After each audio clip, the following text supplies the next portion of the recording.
विष्णु पुराण द्वितीय अंश। पहला अध्याय। प्रियव्रत के वंश का वर्णन।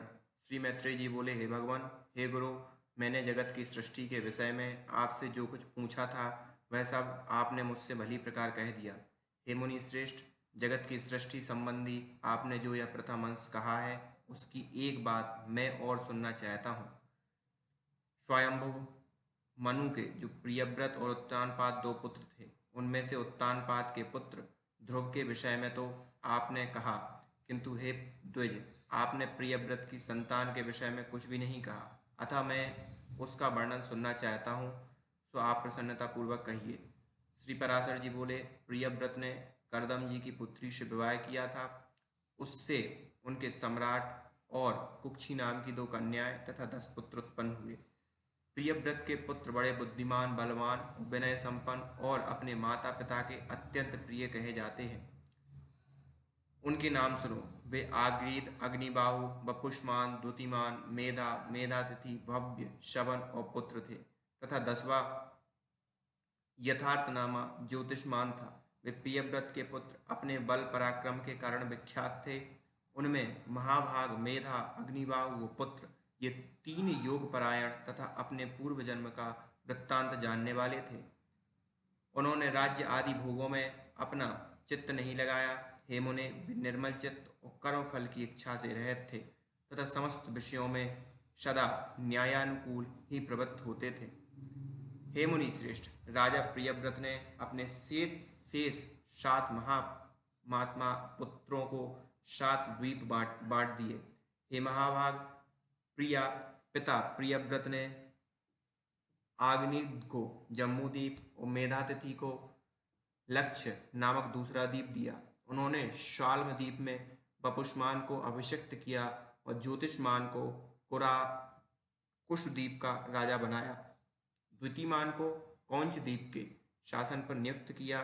भव्य को प्रियव्रत ने शाक्य द्वीप का स्वामी बनाया और सवन को पुष्कर द्वीप का अधिपति किया।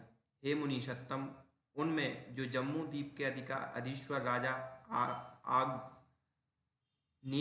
आग्नीत थे, उनके प्रजापति के समान 9 पुत्र हुए। वे नाभि, किमपुरुष, हरिवर्ष, इलाव्रत, रम्य, हिरण्यमान, कुरु, भद्राक और सत्कर्मशील राजा केतुमाल थे। हे विप्र, अब उनके जम्मू द्वीप के विभाग सुनो। पिता आग्नीद ने दक्षिण की ओर हिमवर्ष, जिसे अब भारतवर्ष कहते हैं, नाभि को दिया। इसी प्रकार किम पुरुष को हेमकूट वर्ष तथा हरिवर्ष को तीसरा नैषद वर्ष दिया। जिसके मध्य में मेरु पर्वत है, वह इलाव्रत वर्ष है। उन्होंने इलाव्रत को दिया था तथा नीलांचल से लगा हुआ वर्ष रम्य को दिया।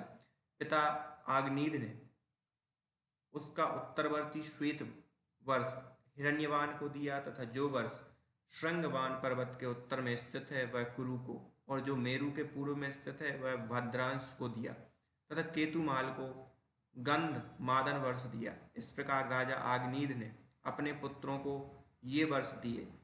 हे मैत्रेय, अपने पुत्रों को इन वर्षों में अभिषिक्त कर वे तपस्या के लिए शालग्राम नामक महापवित्र क्षेत्र को चले गए। हे महामुनि, किंग पुरुष आदि जो 8 वर्ष हैं, उनमें सुख की बहुलता है और बिना यत्न के स्वभाव से ही समस्त भोग सिद्धियां प्राप्त हो जाती हैं। उनमें किसी प्रकार के विपर्यय, असुख या काल मृत्यु आदि तथा जरा मृत्यु आदि का कोई भय नहीं होता और न धर्म अधर्म अथवा उत्तम अधम और मध्यम आदि का ही भेद है। उन 8 वर्षों में कभी कोई युग परिवर्तन भी नहीं होता। महात्मा नाभि का हिम नामक वर्ष था। उन मेरु देवी से अतिशय कांतिमान ऋषभ नामक पुत्र हुआ। ऋषभ जी के भरत का जन्म हुआ, जो उनके 100 पुत्रों में सबसे बड़े थे। महाभाग पृथ्वीपति ऋषभ देव जी धर्मपूर्वक राज्य शासन तथा विविध यज्ञों का अनुष्ठान करने के अनंतर अपने वीर पुत्र भरत को राज्याधिकार सौंपकर तपस्या के लिए कुलहाश्रम को चले गए। महाराज ऋषभ ने वहां भी वानप्रस्थ आश्रम की विधि से रहते हुए निश्चय पूर्वक तपस्या की तथा नियमानुकूल यज्ञानुष्ठान किए। वे तपस्या के कारण सूख कर अत्यंत कृश हो गए और उनके शरीर की सिराएं दिखाई देने लगी। अंत में अपने मुख में एक पत्थर की बटिया रखकर उन्होंने नग्न अवस्था में महाप्रस्थान किया। पिता ऋषभदेव जी ने बन जाते समय अपना राज्य भरत जी को दिया था, अतः तब से यह हिमवर्ष इस लोक में भारतवर्ष नाम से प्रसिद्ध हुआ। भरत जी के सुमति नामक परम धार्मिक पुत्र हुआ। पिता भरत ने यज्ञानुष्ठान पूर्वक यथेष्ट राज्य सुख भोग कर उसे सुमति को सौंप दिया। हे मुनि, महाराज भरत ने पुत्र को राज्य लक्ष्मी सौंपकर योगाभ्यास में तत्पर हो अंत में सालग्राम क्षेत्र में अपने प्राण छोड़ दिए। फिर इन्होंने योगियों के पवित्र कुल में ब्राह्मण रूप से जन्म लिया। हे मैत्रेय, इनका वह चरित्र मैं तुमसे फिर कहूँगा। तदनंतर सुमति के वीर्य से इंद्रद्युम्न का जन्म हुआ। उसे परमेष्ठी और परमेष्ठी का पुत्र प्रतिहार हुआ। प्रतिहार के प्रतिहारता नाम से विख्यात पुत्र उत्पन्न हुआ तथा प्रतिहर्ता का पुत्र भव, भव का उद्रीत और उद्रीत का पुत्र अति समर्थ प्रस्ताव हुआ। प्रस्ताव का पृथु, पृथु का नक्त और नक्त का पुत्र गय हुआ। गय के नर और उसके विराट नामक पुत्र हुआ।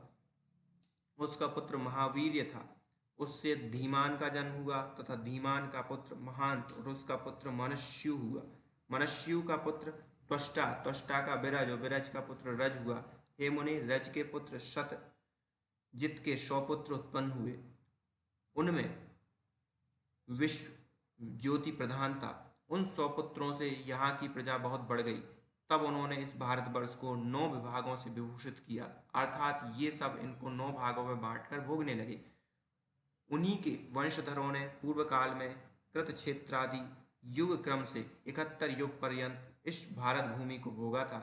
हे मुने, यही इस वराह कल्प में सबसे पहले मनवंतराधिपति स्वयंभु मनु का वंश है, जिसने उस समय संपूर्ण संसार को व्याप्त किया हुआ था। इति श्री विष्णु पुराणे द्वितीय अंशे प्रथमो अध्याय।